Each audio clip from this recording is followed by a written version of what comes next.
Mesdames et messieurs, bonsoir. La communication orale est une science difficile. Elle n'est pas une science exacte. Ça s'apprend et ça se cultive. C'est justement ce qui donne sa place dans le processus d'apprentissage. Bienvenue dans Au cœur de l'éducation, votre émission qui parle de l'éducation. Au cœur de l'éducation, vous propose ce soir comme thème l'utilisation du matériel en communication orale au niveau 1. Voici le sommaire. Découverte de l'école primaire publique d'Agbou-Kodji, école située dans la circonscription scolaire d'Abomey-Calavi 2, arrondissement de Godomé, commune d'Abomey-Calavi. Une école à mieux connaître dans cette émission. Dans séquence de classe, deuxième rubrique de cette émission, nous apprendrons sur l'utilisation du matériel en communication orale avec Madame Déborah Cecilou, titulaire du cours préparatoire de l'école primaire publique d'Agbou-Kodji.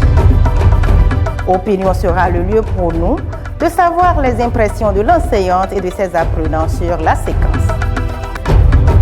Nous parlerons dans décryptage des appréciations d'une experte des questions de pédagogie en la personne de Madame Claire Soglo qui va porter ses appréciations sur la séquence de classe. Et enfin, des astuces et conseils viendront clôturer cette émission. Voilà pour l'essentiel à développer. Comme annoncé dans le sommaire, allons à la découverte de l'école primaire publique d'Agbou-Kodji, école dirigée par Gervais Nyonofou.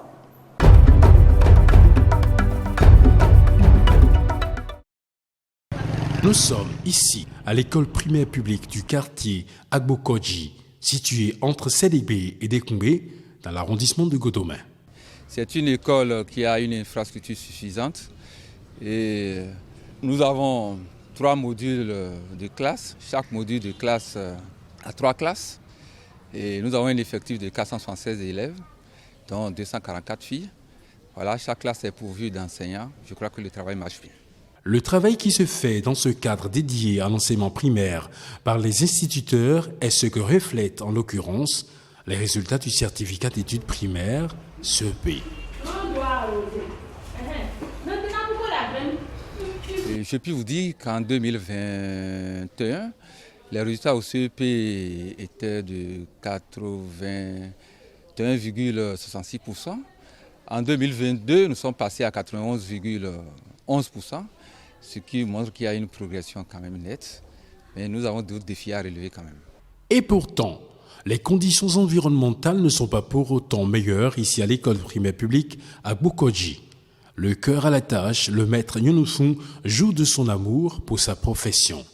C'est grâce à mes démarches, aux démarches du Sécu, aux démarches de l'APE, que nous avons pu bénéficier des déblais de l'asphaltage 1, et qui ont pu remblayer cette FM sur laquelle nous sommes. Sinon, l'école a été implantée dans un bas-fond où nous sommes envahis de temps en temps par les hautes herbes, par des broussailles. Je voudrais implorer l'aide des autorités pour qu'on puisse avoir au cours de l'asphaltage 2 des déblais également pour pouvoir remblayer là où l'eau continue de stagner au niveau des toilettes là-bas. La maîtresse a perdu au jeu de football. Je me sens très bien parce que le maître explique bien les leçons. Le maître nous aime très bien et nous apprend beaucoup de choses. Je vais bien sûr le mettre en classe et bien travailler. Je trouve que le travail ici est parfait et les maîtres sont gentils. Je voudrais travailler et que notre école soit parmi les meilleures écoles. À l'EPP Agbou-Kodji, vu l'engagement des enfants au travail, des défis s'imposent aux responsables de cette école pour plus de compétitivité. Et je suis en train de remplir déjà les formalités pour pouvoir passer à une extension, laquelle extension pourra nous donner la main pour avoir une scission. Là, on aura le groupe A et le groupe B. L'école est vitale pour l'être tout comme l'oxygène pour le cœur. Ainsi, l'école primaire publique Agbou-Kodji, une fois plus soignée, elle sera davantage excellente. C'est justement dans cette école primaire publique d'Agbou-Kodji que nous irons suivre une séquence de classe animée par Madame Déborah Cecilou.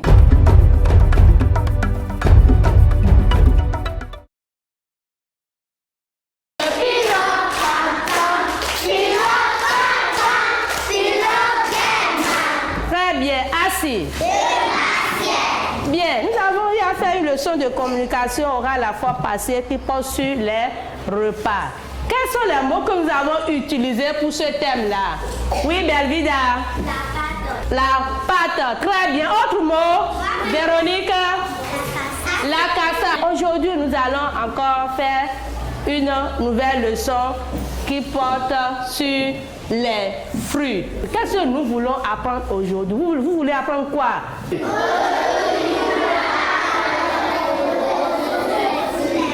David, qu'est-ce que toi tu veux apprendre aujourd'hui? Les nouveaux mots. Voici une banane. Une banane. Banane. À vous la classe. Là. Encore. Estelle. Ariel. La mangue. Attention, la mangue. Mangue. À vous la classe. Encore. Ellie. Claire. Emmanuela. Mangue. Mangue.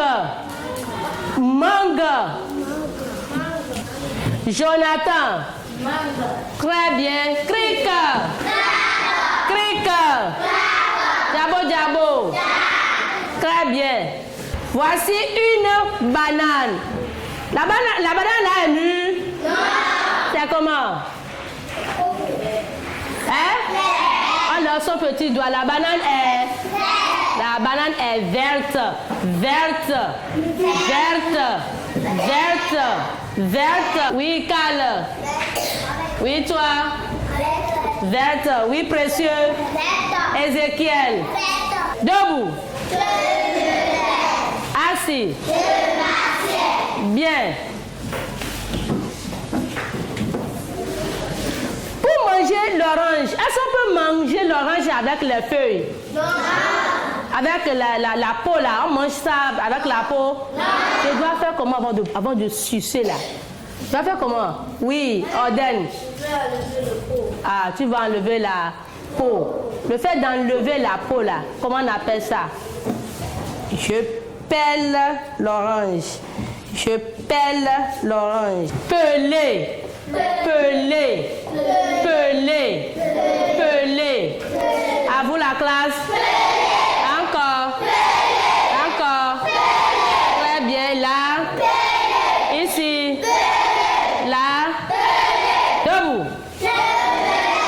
Assis. Bien. Qui va nous rappeler les mots que nous avons utilisés dans le thème les fruits tout à l'heure? Oui, Jean-Pierre.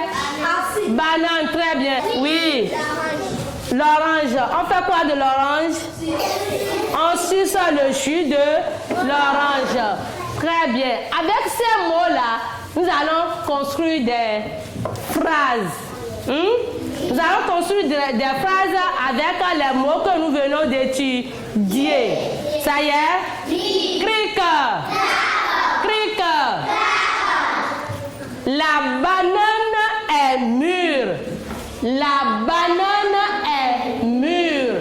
La banane est mûre. La banane est mûre. Très bien. À vous la classe. Oui, Véronique. La banane est mûre. Oui, Joannelle. La banane est mûre. La banane est mûre. Très bien, Harry. Qu'est-ce que la maîtresse a fait de l'orange? La maîtresse fait quoi? C'est sûr, c'est le mot qu'on a utilisé ici. J'enlève la peau. Enlever la peau là, c'est faire quoi?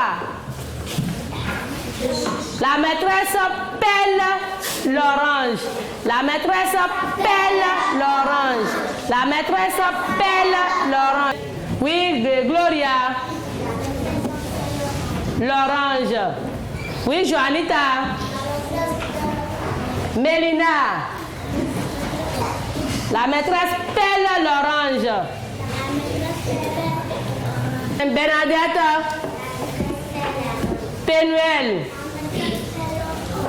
La maîtresse pèle l'orange. Ah, voici une banane. Comment est la banane?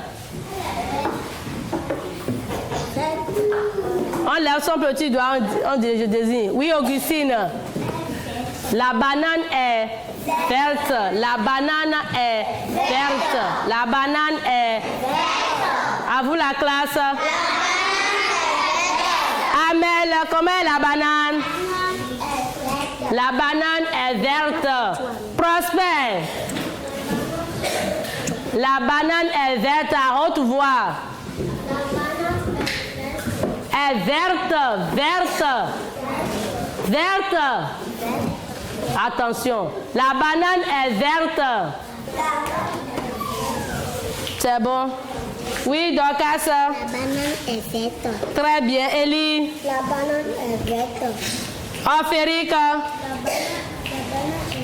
Cric. Debout. Assis. Nous avions appris des mots. On a construit des phrases avec ça.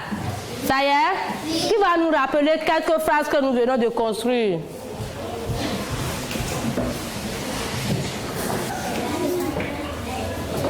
La banane est verte. C'est une phrase très bien. Un bon pour elle. Un bon. Qui va nous donner encore autre phrase? Oui, Gidas. Toto a une banane. Toto a une banane. C'est bon. C'est bien. Maintenant, vous allez écouter attentivement un test. Vous allez répondre aux questions. C'est bon? Oui. On écoute attentivement. Oui. Toto mange la banane mûre. Ça y est? Oui. Toto mange la banane mûre. Afu suce le jus de l'orange. Ça y est? Oui. Afu suce le jus de l'orange. Lala, quant à elle, prend une orange et la pèle. Afi, quant à elle, prend une banane, une orange et la pèle. Ah, qui peut nous dire de quoi on a parlé dans ce petit test-là? Oui. Toto mange la banane mûre. Très bien. Je vais vous poser des questions et vous allez répondre. C'est bon? Oui. Bien. Quels sont les enfants? Les enfants quoi? Oui, Gidas. Les fruits. Les enfants? Les enfants ont? Beaucoup de fruits. Ah, les enfants ont beaucoup de fruits. Freddy. Les enfants ont beaucoup de fruits. Là. Les enfants ont beaucoup de fruits. Qui a pris une orange? Mélina. C'est Lala. Qu'est-ce que Lala fait de l'orange? Oui, Alves. Il appelle l'orange. Elle. Elle appelle l'orange. Elle appelle l'orange. Elle appelle l'orange. Qu'est-ce que Lala fait de l'orange? Oui, Godwin. Elle pèle l'orange. Très bien. Qu'est-ce que vous avez appris aujourd'hui? Oui, Jonathan, qu'est-ce que toi tu as appris? J'ai appris. Tu as appris banane mûre. Quoi encore? J'ai appris.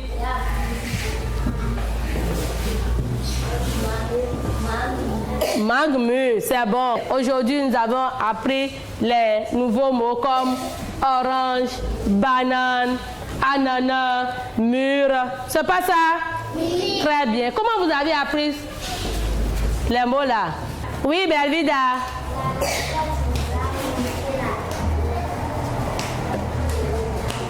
Les fruits. Et elle vous a dit les... Non. C'est bon, non? Très bien. Ce que vous venez d'apprendre là, c'est difficile ou bien c'est facile? On lève son petit doigt. Oui, Gidas. C'est facile. C'est facile. Très bien. Qui va nous rappeler les mots que nous venons d'apprendre? La banane, quoi encore? ananas. Oui, Pascal, quoi encore? Ce que vous venez d'apprendre ici, quand est-ce que vous allez utiliser ça? Ce que vous venez d'apprendre ici, où est-ce que vous allez utiliser ça? Oui, Pascal, à l'école pour bien s'exprimer. Mais, debout. Un chant.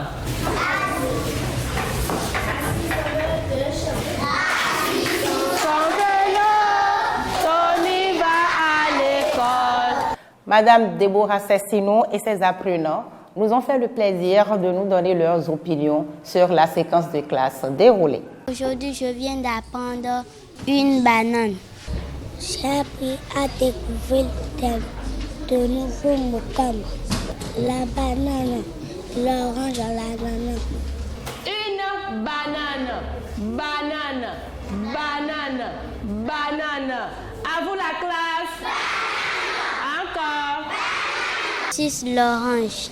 Ça va me permettre de bien lire. Cette leçon, je pense que ça s'est bien passé parce que j'ai les matériels adéquats pour le déroulement, pour passer mon message. Bon, les enfants, ils sont un peu agités, ils ne s'expriment pas correctement. Ils prononcent mal les mots et je les aide à corriger. L'enseignement, c'est un métier vraiment, un véritable sacerdoce. Je vais inviter des collègues à s'y mettre et si on se donne vraiment et avec les conseils pédagogiques des directeurs et du corps d'encadrement, j'espère que ça ira bien, les enfants aussi vont jouir de ça. À l'école primaire publique à Gboukodji, l'ambiance de travail est très agréable.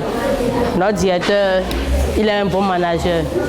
Revenons sur ce plateau pour analyser ensemble avec notre invitée du jour, Madame Claire Soglo, la séquence de classe suivie.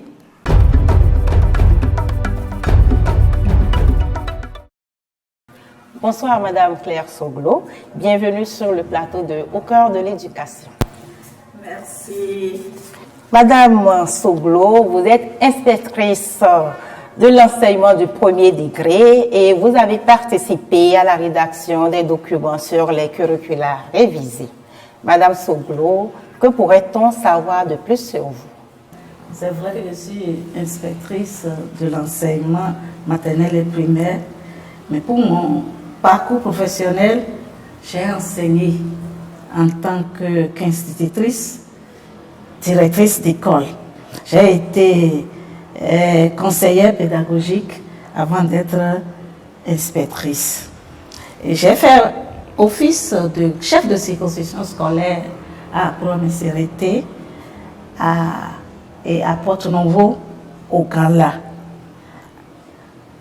avant d'être membre de l'équipe technique nationale chargée d'accompagner la réforme des curricula au CICP en français. Madame Claire Soglo, vous avez suivi avec nous une séquence de classe dont le thème c'est l'utilisation du matériel en communication orale au niveau 1.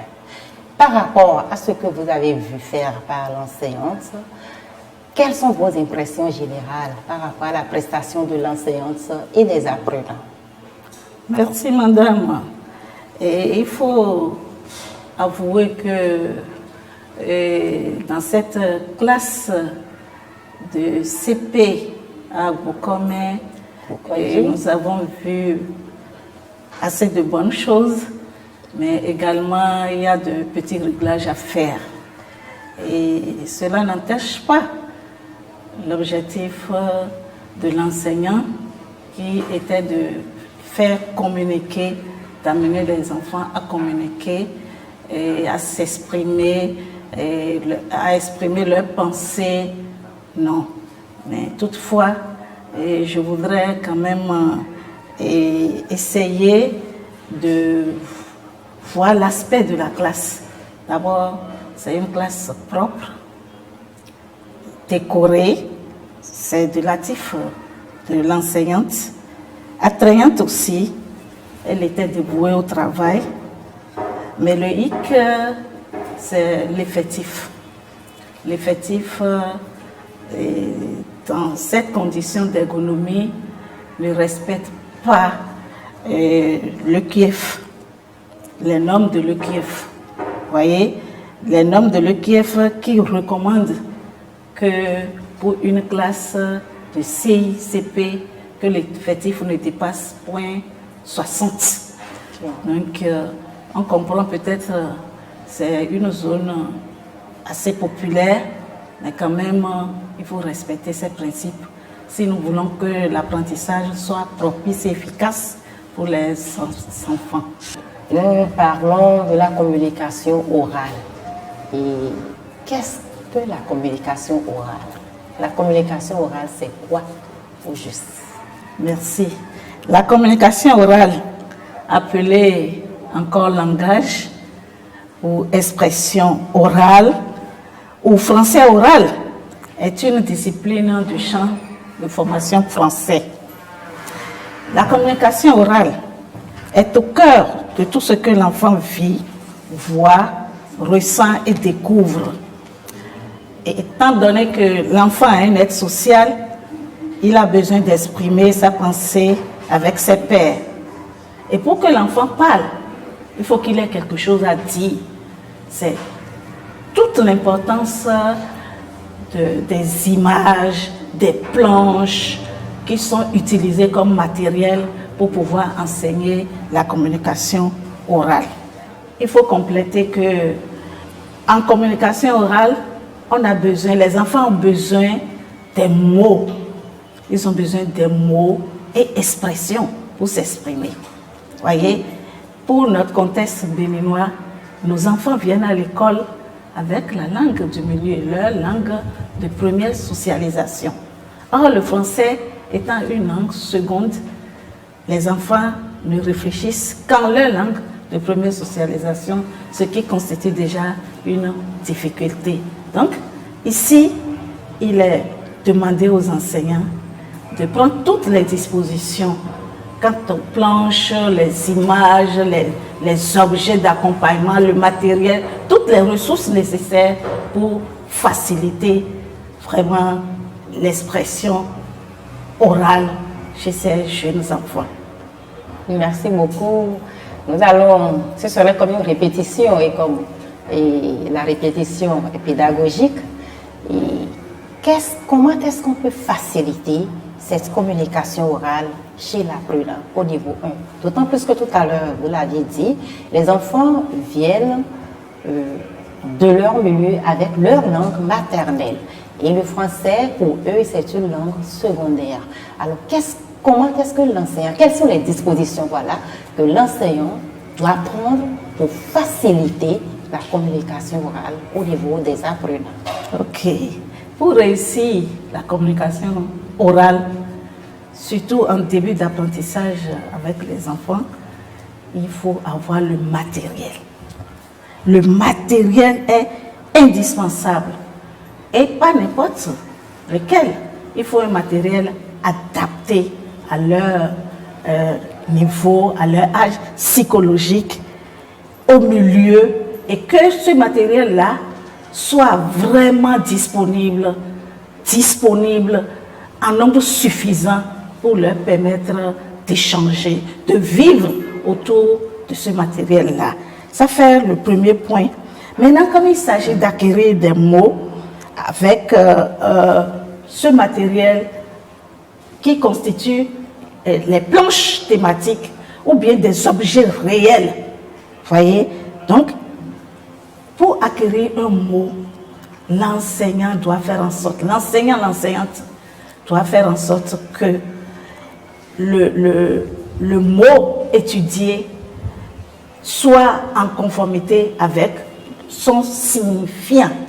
C'est-à-dire, le signifié doit avoir un lien avec le signifiant, ce qui facilite vraiment la compréhension, le vocabulaire chez les enfants.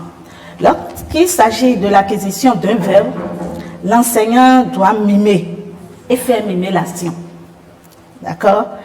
D'ailleurs, vous l'avez vu avec l'enseignante que nous sommes en train de décrypter les gestes professionnels. Pour les verbes, elle a été obligée de mimer. Bon, nous allons voir comment il faut vraiment faire ce geste-là pour que ça soit vraiment profitable. Donc, il faut mimer s'il s'agit d'un verbe. Lorsqu'on est en face d'un adjectif à faire acquérir aux apprenants, il faut observer l'état de l'objet.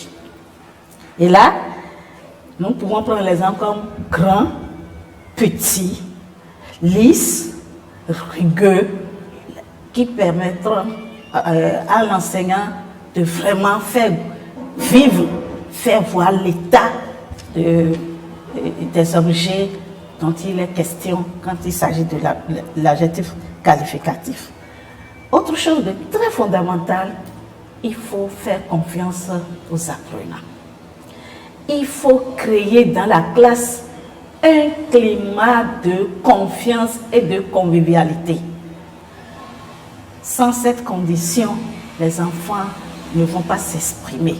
Et puis, enfin maintenant, respecter le principe de libre expression. Il faut laisser un temps de réflexion à l'enfant lorsqu'on lui pose des questions et l'écouter. Il faut l'écouter parce que en communication orale, on développe chez l'apprenant d'abord la compréhension de l'oral et puis après la production de l'oral. La compréhension de l'oral qui fait appel à l'écoute attentive. À l'écoute attentive et à la réflexion. Et maintenant la production de l'oral qui constitue les échanges entre pairs, entre les amis, ainsi de suite. Voilà un peu quelques gestes professionnels pour faciliter la communication orale chez les tout petits enfants du CICP. Merci beaucoup. Je suis sûre que les enseignants qui nous suivent se posent peut-être une question. Vous avez parlé, il y a deux thèmes qui sont sortis, le signifié, le signifiant. Oui.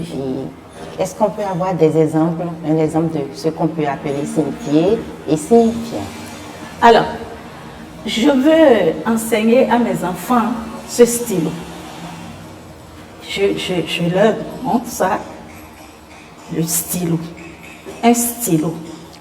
Mais il y a la présence de l'objet. Ah, ça, c'est le signifié. Voilà. C'est le signifié.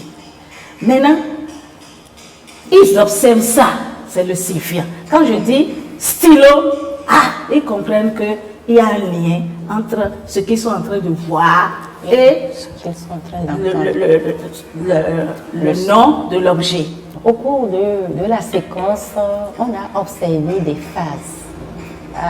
À suivre bien la séquence, on a observé des phases. Quelles sont les phases qu'on doit retrouver dans une séquence de classe de communication orale au niveau 1? En communication orale, comme dans toutes les autres séquences, il faut respecter des étapes. En ce qui concerne la communication aujourd'hui, il faut commencer par la phase d'acquisition de mots. La phase d'acquisition de mots. À cette phase, il est demandé aux enseignants, à partir des planches ou des objets réels, de faire acquérir quelques mots pour permettre aux enfants d'acquérir un vocabulaire pour pouvoir communiquer. Voyez?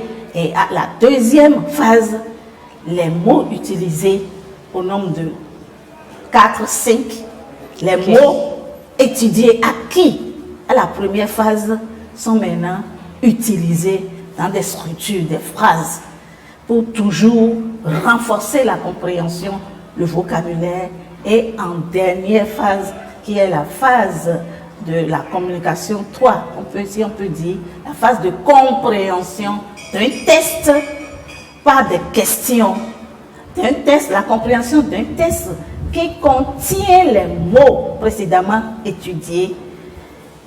Ça renforce la compréhension et à l'enseignant maintenant de poser quelques questions.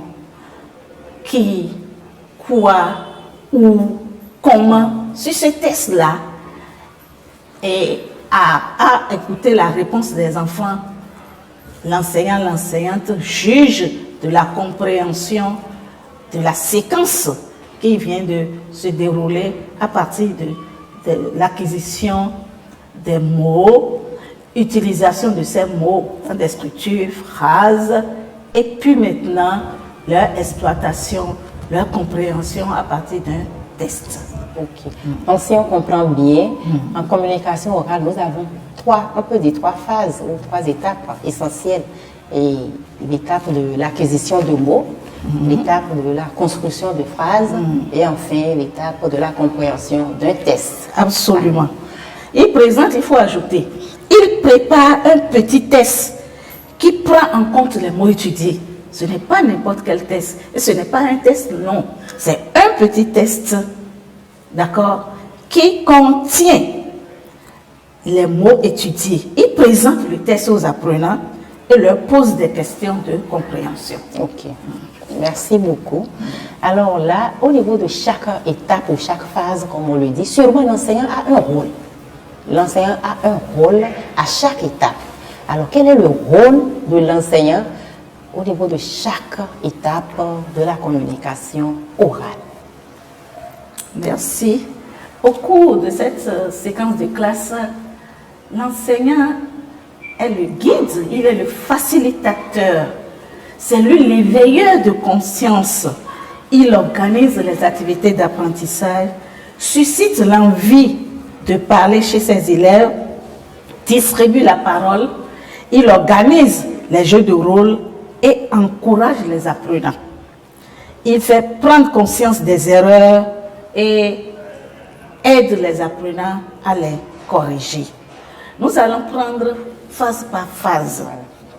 Pour la phase d'acquisition de mots, il prévoit le matériel adéquat en nombre suffisant. Il s'assure de l'acquisition des mots prévus. Et avec tout l'accompagnement, la démarche explicite aujourd'hui, il distingue ce qu'il a fait, ce que nous allons faire ensemble.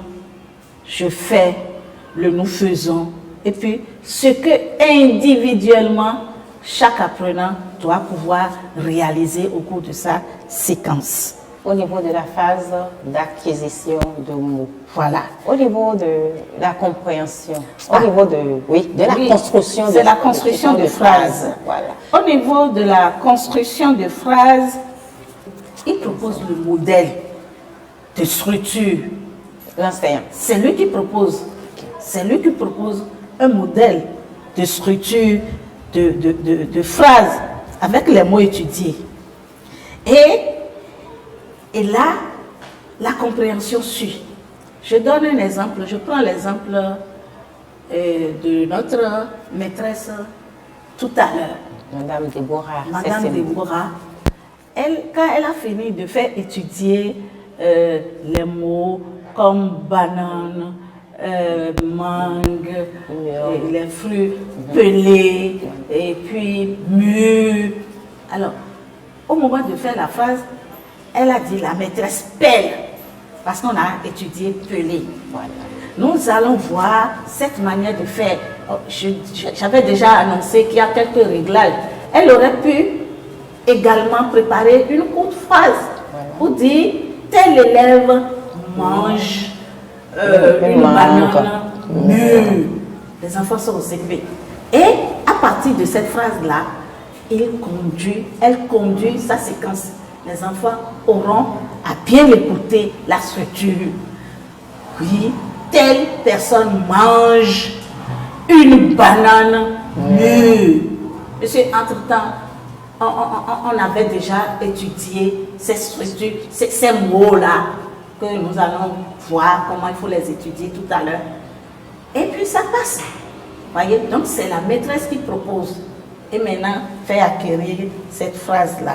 Okay. Pour la communication orale 3, il prépare un petit test. Parce que chez nous, tout part de la bonne préparation.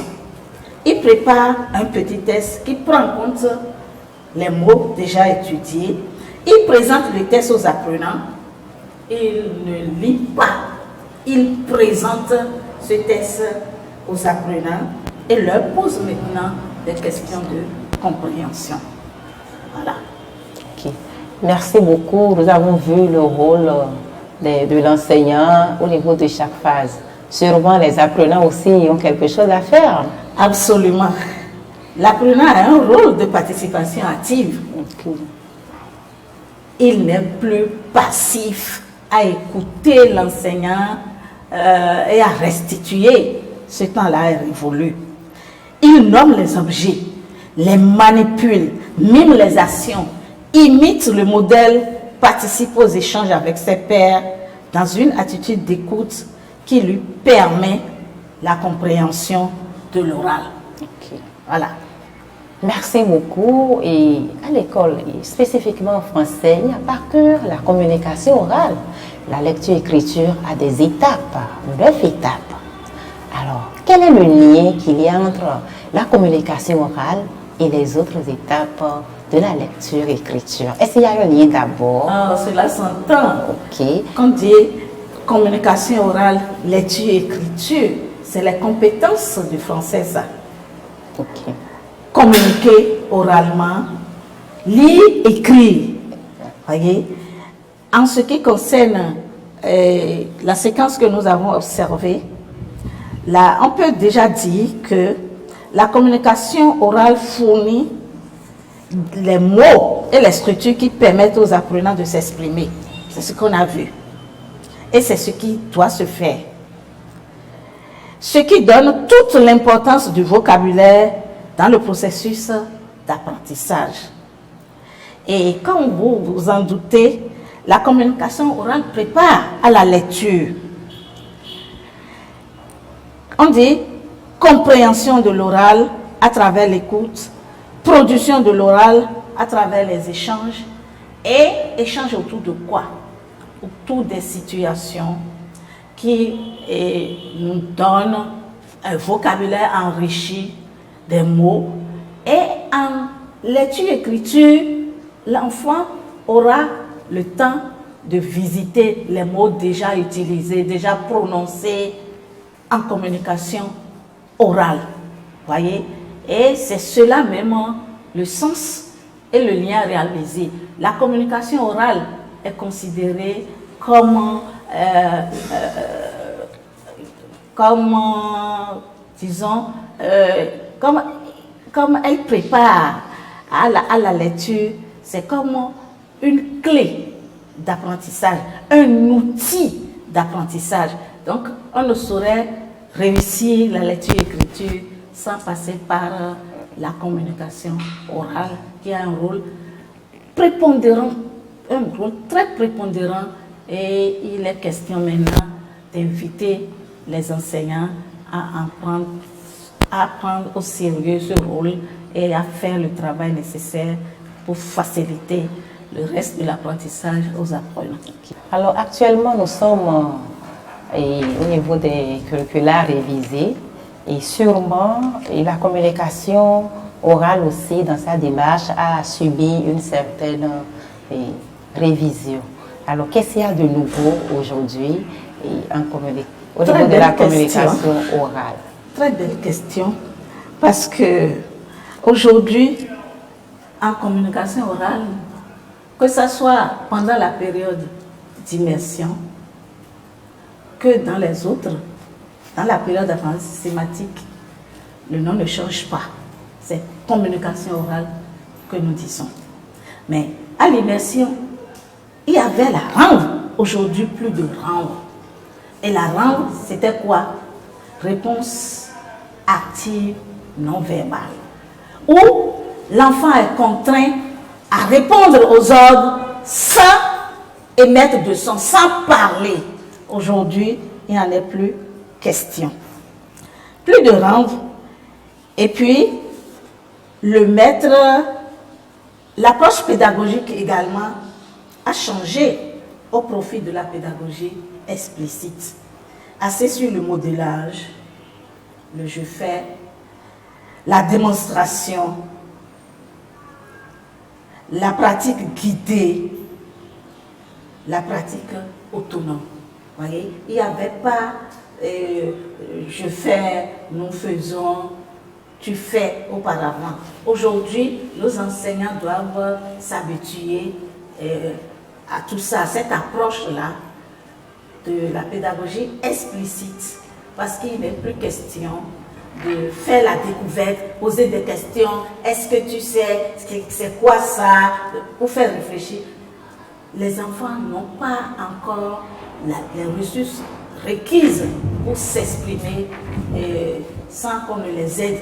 Donc, il faut, la pédagogie explicite demande d'aller droit au but, l'aider. Voilà cet objet-là. La mangue, la mangue, la mangue. Et l'enfant, quand il y a le signifié et le signifiant, il sait que c'est cet objet-là qu'on appelle mangue. D'accord? Et nous faisons, eux tous répètent mangue, mangue, la mangue. Et puis, après une ou deux fois, tu fais maintenant. C'est là où il faut prendre beaucoup de temps. Nous avons 45 minutes pour le faire. Donc, il faut prendre tout le temps pour que chaque enfant de la classe puisse répéter correctement. Ce n'est pas répéter, prononcer correctement la mangue. Vous voyez, dans ce mot, il y a plusieurs sons. Il y a plusieurs sons. Si on doit en faire la discrimination, dit-il. Donc, l'enfant doit pouvoir bien prononcer ça. Voilà un peu comment ça se passe aujourd'hui. Merci beaucoup, Madame Claire Soglo. Nous tendons vers la fin de l'émission.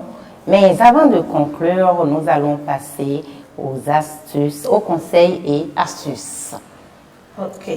Conseils et astuces.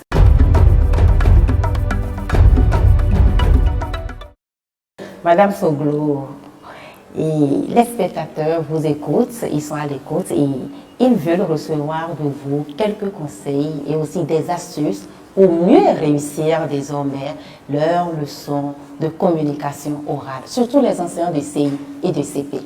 Ok. Et la première chose à leur dire comme astuce, pas de leçon de communication orale sans matériel. Voilà. Et là-dessus, j'insiste pour dire que l'État a mis des moyens marousses pour réaliser des planches thématiques. Il faut utiliser ces planches-là, à défaut du matériel concret. Alors que nos milieux sont tellement riches en matériel du milieu pour faire accompagner cette leçon de communication orale. Il faut une bonne préparation matérielle. Et en matière de préparation matérielle, il faut trouver les objets familiers pour ne pas, pour rendre toujours le vocabulaire de l'enfant actif, le vocabulaire qu'il est en train d'asseoir. Si on mélange des mots difficiles, ça peut constituer de difficultés. Et autre chose, il faut la patience. Il faut la patience pour réussir la communication orale. Développer soi-même l'écoute. Il faut écouter ces apprenants. Les écouter, c'est voir de quelle structure ils ont besoin, de quels mots ils ont besoin pour pouvoir s'exprimer. Donc, on écoute et on planifie maintenant les mots, les phrases, le texte en fonction de leurs besoins. C'est très important. Et pour finir,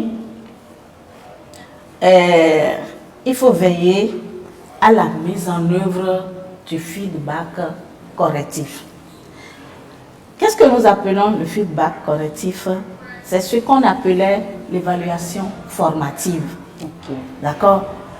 Si l'enfant a des difficultés, quelque part, dans la prononciation d'un mot, il faut l'aider. Et avant de l'aider, il faut lui montrer qu'il est en erreur. Il faut lui faire prendre conscience de son erreur. Et là, que l'erreur ne soit pas vraiment un handicap, calmement, on l'amène maintenant à la bonne prononciation, à la bonne structure.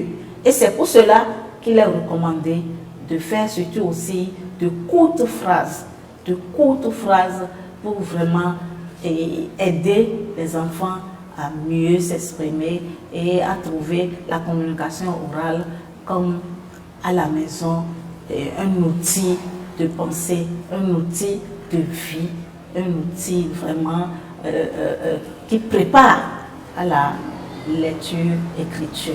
Okay. Merci beaucoup, Madame Claire Soglo. Votre mot de fin. Merci. Je félicite les enseignants pour ce qu'ils font déjà. Je voudrais les inciter à la pratique quotidienne des acquis des formations.